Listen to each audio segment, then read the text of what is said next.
డిబేట్లో పార్టిసిపేట్ చేస్తున్నారు రాజకీయ విశ్లేషకులు చెవుల కృష్ణాంజనేయులు గారు. Sir good morning. Good morning Sridevi గారు. సార్ దాదాపు 10 ఏళ్లుగా ఎదురు చూస్తున్న ప్రజలు ఈ ఎన్నికల్లో పార్టీలు కానీ ప్రజలు కానీ చాలా రోజులుగా ఎదురు చూస్తున్నారు. ఆ ఎన్నికల సమయం రానే వచ్చింది. సో జమ్మూ కాశ్మీర్లో 370 ఆర్టికల్ నిర్వీర్యం తర్వాత దాదాపు దశాబ్దం తర్వాత ఎన్నికలు జరుగుతున్నాయి. సో ఎలా ఉండబోతుందంటారు? 10 ఏళ్ల తర్వాత ప్రజలు ఈ ఓటు హక్కును ఏ విధంగా వినియోగించుకోబోతున్నారంటారు? జమ్మూ కాశ్మీర్ ఎన్నికలకు సంబంధించి జమ్మూ కాశ్మీర్ ప్రజలే కాదు దేశమంతా కూడా ఎదురు చూస్తున్నటువంటి పరిస్థితి. ఎందుకంటే ఆర్టికల్ 370 రద్దు తర్వాత ఎలా ఉండబోతున్నాయి ఏంటి పరిస్థితులు అనేటువంటి దాని మీద ఇప్పుడు ఈ 6 సంవత్సరాల తర్వాత ఇప్పుడు ఎన్నికలు జరుగుతున్నాయి. ఇప్పుడు కూడా ఎన్నికలకు నోటిఫికేషన్ రావటం వెనక సుప్రీంకోర్టు స్పష్టమైనటువంటి ఆదేశాలు జారీ చేసింది కేంద్ర ఎన్నికల సంఘానికి. ఈ ఏడాది సెప్టెంబర్ లోపల మీరు ఎన్నికలు నిర్వహించాలి, అక్కడ మళ్ళీ ప్రజాపాలనకు సంబంధించినటువంటి దాన్ని మొత్తం రిస్టోర్ చేయాలి అనేటువంటి ఆదేశాలు ఇచ్చింది. అందుకోసమనే బహుశా సెప్టెంబర్లో నోటిఫికేషన్ ఇప్పుడు నోటిఫికేషన్ ఇచ్చినటువంటి పరిస్థితి. అయితే మొన్న జరిగినటువంటి ఆల్రెడీ లోక్సభ ఎన్నికల్లో అక్కడ జరిగాయి. లోక్సభ ఎన్నికల్లో ఆల్రెడీ బీజేపీ కాంగ్రెస్ రెండు సీట్లు లోక్సభ సీట్లు గెలుచుకున్నటువంటి పరిస్థితి కూడా ఉంది. అయితే అక్కడ ప్రజలందరూ కూడా ఎన్నికల కోసం ఎదురు చూస్తారు. ఇప్పుడు బీజేపీకి ఇది ఒక రకమైనటువంటి అగ్ని పరీక్ష.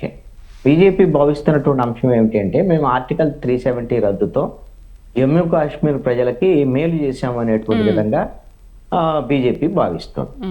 అయితే ప్రతిపక్ష పార్టీలు కానీ అక్కడ ఉన్నటువంటి నేషనల్ కాన్ఫరెన్స్ కానీ పీడీపీ కానీ కాంగ్రెస్ పార్టీలు వీళ్ళు అంటున్నది ఏమిటంటే, మీరు ఆ రాష్ట్రం మొత్తాన్ని జైల్లో పెట్టేసి ప్రజల్ని నిర్బంధంగా ఈ రోజున ఆర్టికల్ 370 రద్దు చేశారు, దీని మీద వ్యతిరేకత ఉంది, తీవ్రమైనటువంటి వ్యతిరేకత అనేటువంటి దాని మీద ప్రతిపక్ష పార్టీలు మాట్లాడుతున్నటువంటి మాట.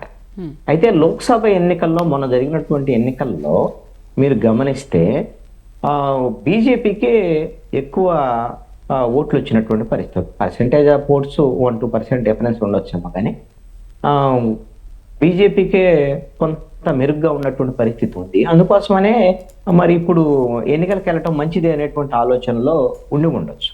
అయితే ఇప్పుడు ఉన్నటువంటి పరిస్థితిలో అసెంబ్లీ ఎన్నికల్లో అయితే అక్కడ ఉండేటువంటి ప్రాంతీయ పార్టీలు నేషనల్ కాన్ఫరెన్స్ పీడీపీకి ఎక్కువగా జనం అటువైపు మొగ్గు చూపేదానికి అవకాశాలు ఉండొచ్చు అనేటువంటి.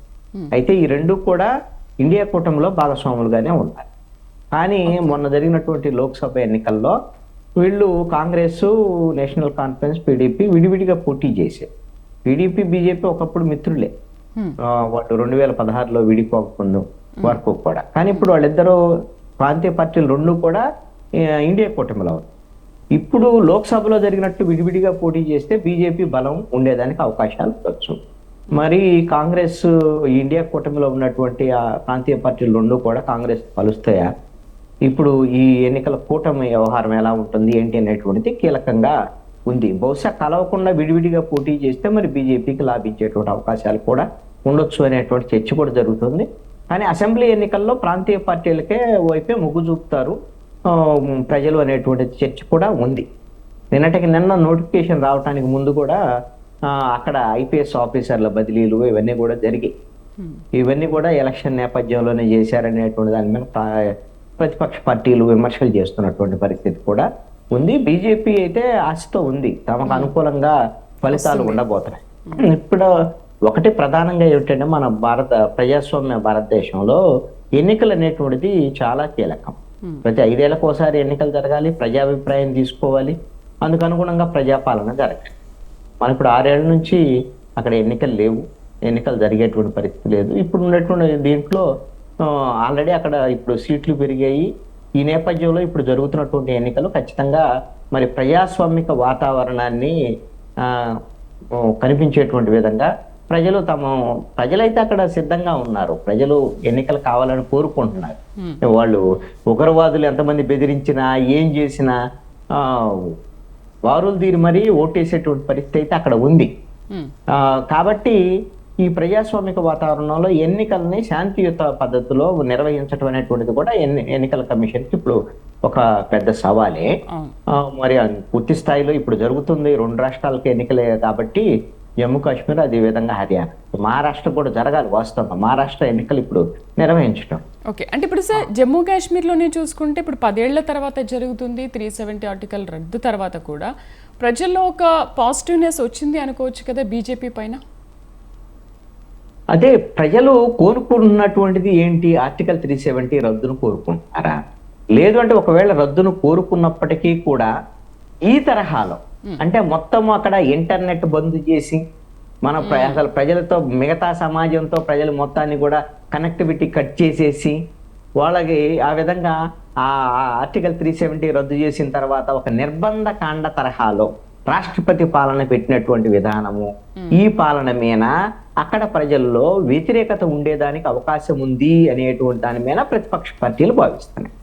ప్రాంతీయ పార్టీలు రెండు కూడా కీలకమైనటువంటి నేషనల్ కాన్ఫరెన్స్, అదేవిధంగా పీడీపీ కూడా ఈ విధమైనటువంటి బీజేపీ వైఖరిని వాళ్ళు తప్పుపడుతున్నారు. ఇప్పుడు నాయకులందరినీ, పార్టీలకు సంబంధించినటువంటి నాయకులందరినీ జైళ్ళలో పెట్టి నిర్బంధకాండ ప్రయోగించి ఏ విధమైనటువంటి ప్రజాస్వామిక వాతావరణం లేకుండా ఆర్టికల్ 370 రద్దు చేసి ఏంటి ప్రయోజనం అనేటువంటి దాని మీద విమర్శలు ఉన్నాయి. మరి ప్రజలు ఏం భావిస్తున్నారు? నిజంగా ఆర్టికల్ 370 వల్ల మాకు మేలు జరిగింది అనుకుంటున్నారా? లేదు అని అంటే ఈ కేంద్ర ప్రభుత్వ వైఖరి నిర్బంధకాండకు వ్యతిరేకంగా వాళ్ళు తీర్పు ఇచ్చేదానికి అవకాశం ఉంది. దాన్ని బట్టే ఫలితాలు ఉంటాయి. ఓకే, హర్యానా ఎలక్షన్స్ గురించి ఏమంటారు సార్? అసలు మహారాష్ట్రకు కూడా ఇప్పుడు నిర్వహిస్తారేమో అని అనుకున్నారు, కానీ కొన్ని కారణాల వల్ల నిర్వహించలేకపోతున్నామని చెప్పి ముందుగా ఈ రెండింటికి కూడా ఎలక్షన్స్ నిర్వహిస్తున్నారు. సో మహారాష్ట్ర తర్వాత హర్యానా ఎలా ఉండబోతోంది, తర్వాత మహారాష్ట్రలో ఎలా ఉండబోతుంది అంటారు? ఇప్పుడు రానున్నటువంటి అసెంబ్లీ ఎన్నికలు 5 రాష్ట్రాలకు సంబంధించిన హర్యానా, తర్వాత జార్ఖండ్, అదేవిధంగా మహారాష్ట్ర, ఢిల్లీ కూడా జరగాలి. ఇప్పుడు జమ్మూ కాశ్మీర్తో కలిపితే 5. ఈ ఎన్నికలు ఖచ్చితంగా కేంద్ర ప్రభుత్వానికి ఒక పరీక్ష. ఎందుకు అనంటే ఆల్రెడీ బీజేపీ మొన్న జరిగినటువంటి ఎన్నికల్లో గెలిచింది అని అంటే టెక్నికల్గా గెలిచినట్టుగా మనం గమనించాలి. వాళ్ళు ఎక్స్పెక్ట్ చేసినట్టుగా 400 సీట్లు వస్తాయని, ఎన్డీఏ కూటమికి 370 తమకే సొంతంగా బీజేపీకి వస్తాయని వాళ్ళు భావించారు. తీరా వచ్చేసరికల్లా 272 మ్యాజిక్ ఫిగర్ కూడా బీజేపీ రాలేకపోయింది. 240 దగ్గర ఆగిపోయినటువంటి పరిస్థితి. ఆంధ్రప్రదేశ్లో ఉన్నటువంటి తెలుగుదేశం, జనసేన, బీహార్లో ఉన్నటువంటి నితీష్ కుమారు, జేడీయూ పార్టీల మద్దతు లేకపోతే ఇప్పుడు మూడోసారి ప్రధానమంత్రి అయ్యే వరకు కూడా కాదు కదా. కాబట్టి ఇప్పుడున్నటువంటి ఈ ప్రతికూలమైనటువంటి పరిస్థితి, దాదాపుగా ఇండియా కూటమి ఐక్యంగా ఉంటే మొన్న గెలిచే వాళ్ళేమో ఇండియా కూటమి అనేటువంటి ఆ వాతావరణం కూడా వచ్చేసి అంత ఐక్యత కనపడలేదు అనేటువంటిది. ఇప్పుడు ఇండియా కూటమి గిన ముందుకు వెళ్ళి బీజేపీకి వ్యతిరేకంగా వాళ్ళు ప్రాంతీయ పార్టీలను కలుపుకొని కాంగ్రెస్ ముందుకు వెళ్ళగలిగితే ఇప్పుడు జరిగేటువంటి 5 రాష్ట్రాలకు సంబంధించినటువంటి ఎన్నికలు, కీలకమైనటువంటి ఉత్తరప్రదేశ్ కూడా 2026లో జరగాలి. ఇవన్నీ ఈ ఎన్నికల్లో, ఈ అసెంబ్లీ ఎన్నికల్లో గిన ప్రతికూలమైనటువంటి ఫలితాలు గిన బీజేపీకి వస్తే ఇక ఇప్పుడు ఎన్డీఏ కూటమి ప్రభుత్వం నిలబడటం కూడా కష్టమేనండి. 5 ఏళ్ల పాటు నిలబడటం కూడా కష్టం. ఈ 5 రాష్ట్రాల ఎన్నికల ఫలితాల్లో గిన ప్రతికూలమైనటువంటి ఫలితాలను గిన బీజేపీ చవి చూసింది అని అంటే బహుశా ఆ తర్వాత బీహార్ ఎన్నికల తర్వాత నితీష్ కుమార్ వైఖరి ఎలా ఉంటుందో తెలియదు పొలిటికల్ గా. దాన్ని బట్టి ఇది 5 ఏళ్ల పాటు ఎన్డీఏ కూటమి ప్రభుత్వం ఉంటుందని కూడా చెప్పలేదు. కాబట్టి ఈ ఎన్నికలు చాలా కీలకమైనవి. ఇప్పుడు హర్యానాలో 2 సార్లు గెలిచినటువంటి బీజేపీ 3వసారి గెలవడానికి ప్రయత్నం చేస్తుంది. లేదు అంటే ఖచ్చితంగా ఓడించాలనేటువంటి ఆలోచనలో కాంగ్రెస్ పార్టీ ప్రయత్నాల్లో ఉంది. అండ్ ఇప్పుడు జమ్మూ కాశ్మీర్ కు కూడా రాష్ట్ర హోదాని పునరుద్ధరించాలన్న తమ డిమాండ్ను కూడా కేంద్రం పట్టించుకోలేదన్న విమర్శలు ఉన్నాయి. కాబట్టి సో ఈ అంశాన్ని కూడా ప్రధాన అంశంగా చేసుకుని ఎన్నికలకు వెళ్లే అవకాశం ఉంది. కాబట్టి సో చెప్పలేం పాజిటివ్గా ఉండొచ్చు కాంగ్రెస్కి. కాంగ్రెస్కి ఇప్పుడు ఉన్నటువంటి పరిస్థితులు, ఇప్పుడు జమ్మూ కాశ్మీర్కి రాష్ట్ర హోదా ఇవ్వాలి, వాళ్ళకి సంబంధించినటువంటి పాత పద్ధతిలో వాళ్ళకి ఆ స్వేచ్ఛ, స్వతంత్రాలు వాళ్ళు కోరుకున్నటువంటి పరిస్థితి. ఇప్పుడు కాంగ్రెస్ పార్టీ 2024 ఎన్నికల ఫలితాల ముందు కాంగ్రెస్ పార్టీ స్థితి వేరు, 2024 ఫలితాల తర్వాత కాంగ్రెస్ పార్టీ స్థితి మెరుగైనటువంటి పరిస్థితి. సీట్లు ఎన్ని పెరిగాయనేటువంటిది ఇక్కడ పాయింట్ కాదు. ఇండియా కూటమికి సానుకూలమైనటువంటి వాతావరణం ఉంది, ఎన్డీఏ కూటమికి ప్రధానంగా బీజేపీ పట్ల వ్యతిరేకత ఉంది అనేటువంటి విషయం స్పష్టంగా ఒక వాతావరణం అయితే రాజకీయ వాతావరణం వచ్చేసింది. మరి ఇలాంటి పరిస్థితుల్లో కాంగ్రెస్ పార్టీకి జమ్మూ కాశ్మీర్లో కూడా ఎంతో కొంత అనుకూలత ఉండేదానికి అవకాశం ఉండొచ్చు. అక్కడ ప్రాంతీయ పార్టీలు కూడా ఇండియా కూటమిలో ఉన్నాయి కాబట్టి వీళ్ళు ముగ్గురు కలిస్తే బీజేపీని ఓడించేదానికి కూడా అవకాశాలు ఉండొచ్చు అని నేను అనుకుంటున్నాను. హర్యానాలో కూడా కాంగ్రెస్ బీజేపీ పూర్తి స్థాయి మెజారిటీ లేదు మొన్న 2019లోనే. ఇప్పుడు ఎట్లా కట్ట మిత్రులను పట్టుకుని నెట్టుకొని వచ్చినటువంటి పరిస్థితి ఉంది. ఇప్పుడు అక్కడ ఉండేటువంటి పరిస్థితిలో మళ్ళీ బీజేపీ గెలవటం అనేటువంటిది అంత ఈజీ అయితే నల్లేరుపై నడకైతే మాత్రం కాదు అనేటువంటిది నేను అంటాను.